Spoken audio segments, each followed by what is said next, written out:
તમારું પૂનમ્સ ફ્લેવર કિચનમાં। દિવાળી નજીક આવી રહી છે તો આ વખતે એક નવીન મીઠાઈ બનાવો। મગની દાળનો શીરો બધાને ભાવતો જ હોય છે, તો આજે હું તમને શીખવાડવાની છું મગની દાળની બરફી। તો એના માટે આપણે પીળી આ મોગર દાળ જે આવે છે મગની, એ લેવાની છે, ફોતરા વગરની મગની દાળ। અહીંયા 150 ગ્રામ જેટલી લીધી છે। આ મીઠાઈમાં ના તો આપણે ઘી નાખવાના છીએ, ના માવો, ના ચાસણી, મિલ્ક પાવડર કંઈ પણ નથી નાખવાના। તો બનશે કઈ રીતે? બે જ વસ્તુથી આ મીઠાઈ બની જશે અને ખૂબ જ ઈઝી છે। તો સૌપ્રથમ મેં અહીંયા 150 ગ્રામ મગની મોગર દાળ લઈ લીધી છે અને તમારી પાસે વજન કાંટો ના હોય તો આ રીતે એક વાટકો ભરીને તમારે લઈ લેવાની છે। હવે આ દાળને આપણે ધોવાની નથી, પણ આ રીતે ભીનું કપડું કરી અને એની અંદર આ રીતે દાળને છે સારી એવી આ રીતે લૂછી લેવાની, જેથી એના ઉપર જે સફેદ જેવો પાવડર હોય એ બધો નીકળી જાય। અને મેં અહીંયા ગેસ ઉપર એક નોનસ્ટિક કડાઈ મૂકી દીધી છે। તમારી પાસે નોનસ્ટિક ન હોય તો જાડા તળિયાવાળું વાસણ લેવાનું, કોઈ પણ ભી લો તમે। એની અંદર આપણે આ જે લૂછીતી મગની દાળ એ નાખી દેવાની છે। કડાઈમાં કોઈ પણ નથી નાખ્યું, આપણે એને આમનામ જ શેકવાની છે, ડ્રાય રોસ્ટ જ કરવાની છે। હવે સ્લો ટુ મીડિયમ ફ્લેમ ઉપર આપણે આ મગની દાળને છે એ થોડીક બ્રાઉન જેવી કરવાની છે, લાઇટ બ્રાઉન, પિંક કરતાં થોડીક ડાર્ક, એકદમ બાળી નથી દેવાની કે બહુ ડાર્ક બ્રાઉન નથી કરવાની। અને આ રીતે આપણે એને શેકી લેવાની છે, બહુ હાઈ ફ્લેમ ઉપર નહીં શેકવાની, નહીં તો બહારથી છે એ તરત કલર થઈ જશે પિંક જેવો અને અંદરથી છે એ કાચી રહેશે। એટલે આને સ્લો ટુ મીડિયમ ફ્લેમ ઉપર જ આ રીતે ડ્રાય રોસ્ટ કરી લઉં હું। 10 મિનિટ ધીમા તાપે મેં આ મગની દાળને શેકી છે, સ્લો ટુ મીડિયમ કરતી ગઈ હતી હું ગેસ। તમે જોઈ શકો છો હવે આનો કલર ચેન્જ થઈ ગયો છે, પહેલા પીળી હતી હવે ઓરેન્જ જેવી થઈ ગઈ છે, થોડીક ડાર્ક ઓરેન્જ જેવી। બસ આપણે આવો કલર આનો જોતો છે, બહુ વધારે પડતું નહીં શેકી નાખવાનું, નહીં તો છે એ થોડી કડચી લાગશે।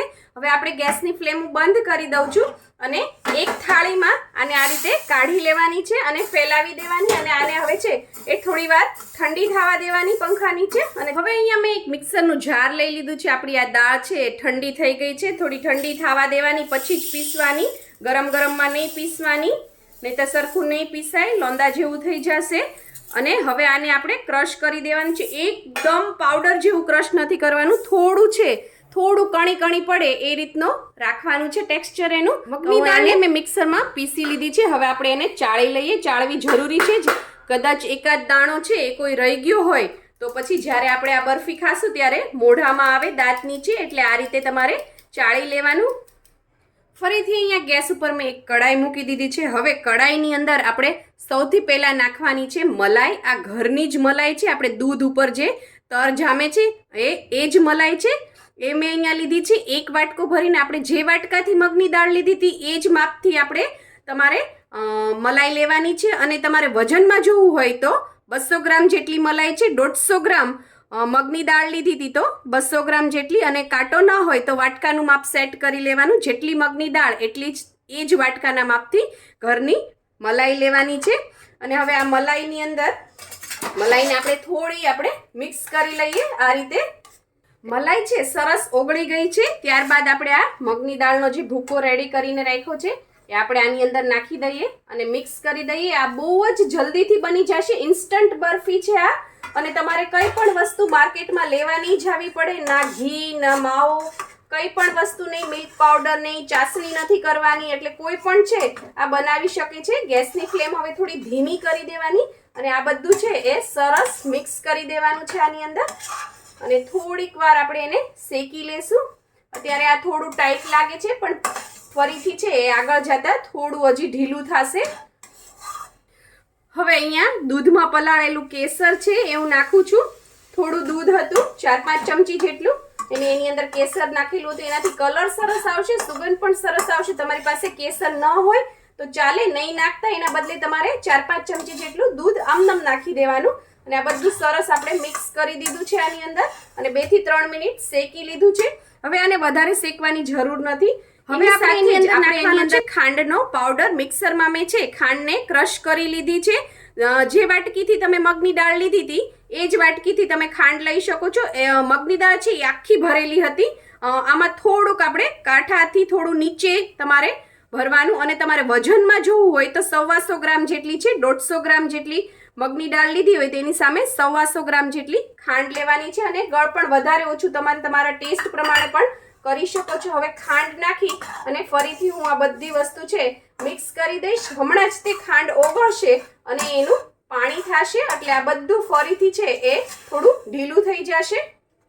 હવે તમે જોઈ શકો છો ખાંડ બધી ઓગળી ગઈ છે એટલે આ ફરીથી છે એ ઢીલું થઈ ગયું છે.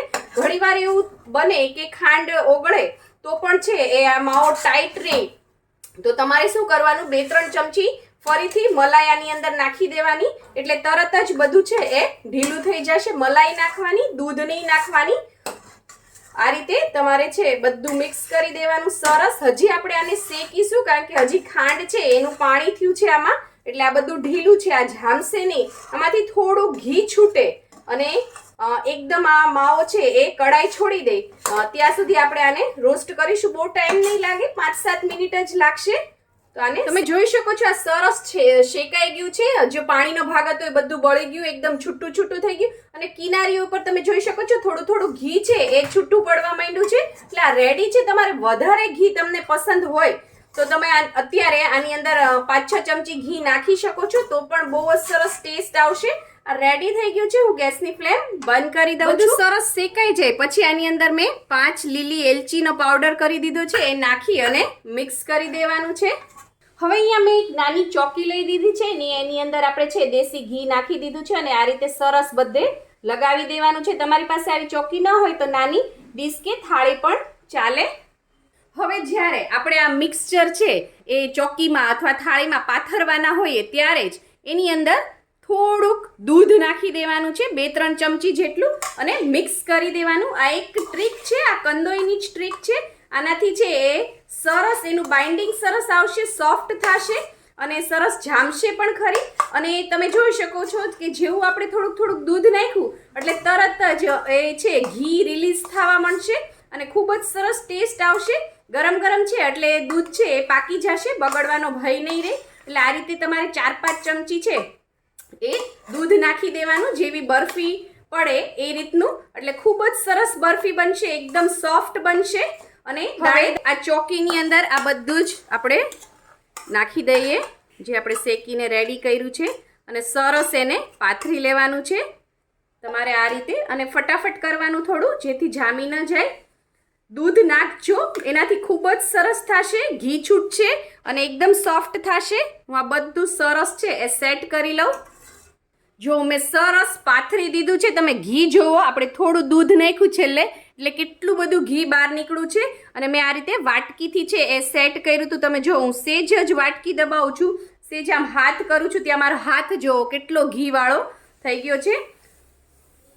હવે આપણે આની ડેકોરેટ કરી લઈએ. મેં બદામ અને પિસ્તાની કતરણ લીધી છે, એનાથી આ સરસ ડેકોરેટ કરી લેવાનું. મેં તમને પહેલા પણ કીધું એ રીતે તમને ઘી પસંદ હોય તો તમે નાખી શકો છો. છેલ્લે કડાઈ છોડે ત્યારે તમારે થોડું ઘી નાખી દેવાનું. અને છેલ્લે આપણે દૂધ નાખ્યું એના લીધે છે એ બધું જ ઘી છે એ બહાર નીકળ્યું. નહીતર છે તમને કોરું લાગશે. તમને શેકશો ત્યાં સુધી તો તમને એમ જ થશે કે આની બરફી કેમ બનશે. પણ લાસ્ટ સ્ટેજમાં જે આપણે 5-6 ચમચી એની અંદર જે દૂધ નાખીએ છીએ એનો જ આ બધો કમાલ છે. થોડું ઠંડુ થાય, એકદમ નહીં થવા દેવાનું, થોડું ઠંડુ થાય એટલે તમારે છે પીસીસ પાડી લેવાના કારણ કે એકદમ જામી જશે પછી છે એ પીસીસ સરખા નહીં પડે. તમારે જે રીતના શેપ દેવો હોય એ રીતના તમારે કટ કરી લેવાના. તમે જુઓ કેટલું ઘી નીકળ્યું છે બધે જ. એક વાત હું તમને જણાવી દઉં, હું ખોટું નહીં બોલું. અમારા ઘરમાં છે એ ઘી થોડું વધારે ખવાય છે એટલે જ્યારે મેં તમને કીધું હતું ન નાખો તો પણ ચાલે, પણ જ્યારે એ કડાઈ છોડવા માંડ્યું ત્યારે મેં એની અંદર 2-3 ચમચી ભરી, મોટી ચમચી ભરીને ઘી નાખ્યું હતું. તમે ન નાખો તો પણ ચાલે, પણ નાખશો તો વધારે ટેસ્ટી થશે. દિવાળી છે, વારે નહીં આવે. આપણી મગની દાળની બરફી સરસ જામી ગઈ છે. મેં એને બહાર ઠંડુ થવા દીધું હતું 1 કલાક અને 1 કલાક પછી ફ્રીઝમાં રહેવા દીધું હતું એટલે સરસ જામી ગયું છે. તમે ફ્રીઝમાં ન મૂકો તો પણ બહાર 3-4 કલાક પડી રહેશે તો એ સરસ જામી જ જશે. હવે આપણે બટકા ઉખાડવાના છે. ઘી નીચે જામી ગયું છે. જો આમનમ બટકા કાઢશું તો બટકા તૂટી જશે એટલે સ્લાઇટ સેજ ગેસ ઉપર મેં એને મૂકી દીધી છે. એટલે થોડું ગરમ થશે એટલે ઘી નીચેથી ઓગળી જશે એટલે ઇઝીલી બટકા બહાર આવી જશે. હવે હું તમને દેખાડી દઉં કે આના બટકા કઈ રીતે કાઢવાના છે. આવી રીતે તાવેથો લેવાનો છે અથવા તો તમે ચાકુથી પણ કરી શકો છો, પણ તાવેથાથી છે સરસ નીકળશે. જો ઇઝીલી છે એ પીસીસ છે નીકળી જાય છે. તમે જોઈ શકો છો, તમારી સામે જ હું પીસીસ કાઢું છું. આ બહુ જ ટેસ્ટી લાગશે, એકદમ અલગ છે અને માર્કેટમાં પણ તમને કંદોઈને ત્યાં નહીં મળે.